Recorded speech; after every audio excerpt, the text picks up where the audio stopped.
सारे के सारे एक ही थाली के चट्टे बट्टे हैं, सारे के सारे काले अंग्रेज हैं, यही बोलते हैं भाई साहब। वही आदमी कांग्रेस वाले जो कल तक एमएलए एमपी थे वो भाजपा में आ गए।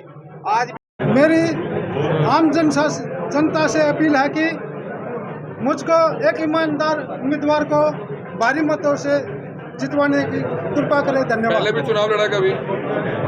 पूर्व उम्मीदवार स्वामी गणेश पाणिपतसारी विधायक। नहीं, आपने पहले कभी चुनाव लड़ा है? हाँ जी, विधायक पाणिपतसारी। तो कितने नंबर आपको आए थे, मत आए थे? वो तो जनता ने जो फैसला दिया था उसके आधार पर। फिर भी कितने आए थे? क्या दिक्कत है? बोलो, याद नहीं। बोलो कितने थे? याद नहीं है।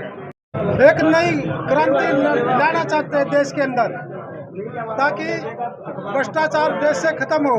आपने नामांकन दाखिल किया आजाद पार्टी से क्या या क्या? भारतीय क्रांति दल से। है जो नौकरी के लिए परेशान है, जो विदेशों में भाग रहे हैं, ये जो सीएम पीएम बनते हैं उनकी रिस्पॉन्सिबिलिटी कहाँ है? यही सवाल आप उनसे करना। पढ़ लिख के जो बच्चे पकोड़े तलने की सलाह अगर प्राइम मिनिस्टर देगा तो हम कहाँ खड़े हैं? क्या पढ़ाई लिखाई करके डिग्रियां लेके पकोड़े तलने की जरूरत है? वो तो अनपढ़ आदमी भी तल लेगा। तो प्राइम भाई साहब, हमारी लड़ाई मैं आपको बताऊं, जो कांग्रेस और भाजपा का जो और पार्टियां जितनी भी राजनीतिक, ये सारी की सारी राजनीतिक कंपनियां हैं। और कंपनी का मतलब होता है कि व्यापारिक कंपनियां, और ये धंधा करती हैं।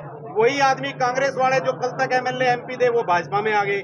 आज भी 170-71 मेंबर ऑफ पार्लियामेंट जो कल तक कांग्रेस में थे आज भाजपा में ऐश कर रहे हैं। आपने जो एग्रीमेंट बनाया सर, किस उद्देश्य से बनाया, और अगर आप जीते हैं तो क्या रहेगा? एग्रीमेंट के जरिए आप इनके ऊपर केस करेंगे क्या? बिल्कुल, हमारा जो चुनावी घोषणा पत्र नहीं है, हमने मैनिफेस्टो को एक एफिडेविट के तौर पे सबमिट किया है, और जो हमारे 9 पॉइंट है इसके अंदर सब कुछ है। हम आपको इसकी कॉपी दे देंगे, फिर आप बना लेना अपने हिसाब से। तो पहला नामांकन दाखिल किया इसने? सुनो एक मिनट सर जी, हमने जनता को दिया है। अगर हम इन चुनावी मुद्दों से मुकरते हैं ना भाई साहब, तो वोटर के साथ होगी चीटिंग, धोखाधड़ी, जिसके बारे में हर लोग, कोई चपाड़ में बैठ के, कोई ब्याह शादी में, कोई मरगत पे बैठ के इन्हीं लोगों को कोसता है जिनको वोट डाल के चुनते हैं। क्या कहते हैं? ये सारे के सारे एक ही थाली के चट्टे बट्टे हैं, सारे के सारे काले अंग्रेज हैं, यही बोलते हैं भाई साहब। हम सर्वे कर चुके हैं। हमने कहा कि अब जो घोषणा पत्र है ना, इसको घोषणा पत्र नहीं, अब इसको एग्रीमेंट में लेके आओ, क्योंकि जमाना एग्रीमेंट का है। भाषण पे वोट क्यों देते हो तुम? हम लोगों को जगा रहे हैं, जागरूक सिटीजन बनो।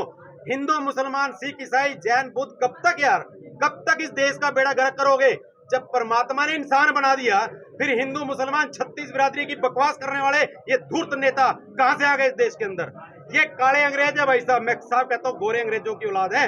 अगर ये 9 पॉइंट पे, मैं चेतावनी देता हूँ इनको, जितने कांग्रेस भाजपा के जो उम्मीदवार हैं, इन 9 पॉइंट्स पे अगर काम कर ले, देश यूरोपियन कंट्रीज को जीरो कर देगा भाई साहब।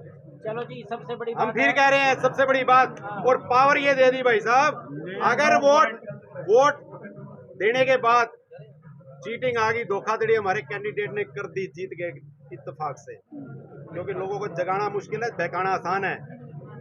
हमने साफ साफ लिखा है भाई साहब एफिडेविट में, अगर ये चुनावी मुद्दों से धोखाधड़ी करता है तो करनाल लोकसभा के क्षेत्र की जनता को पूरा अधिकार है कि वो मेरे खिलाफ आईपीसी की धारा 420 के तहत मुकदमा दर्ज कर कार्रवाई कर सकते हैं। अगर इन मुद्दों को पूरा करवाने के लिए हमें सुप्रीम कोर्ट भी जाना पड़ा तो हम सुप्रीम कोर्ट में भी लेके जाएंगे।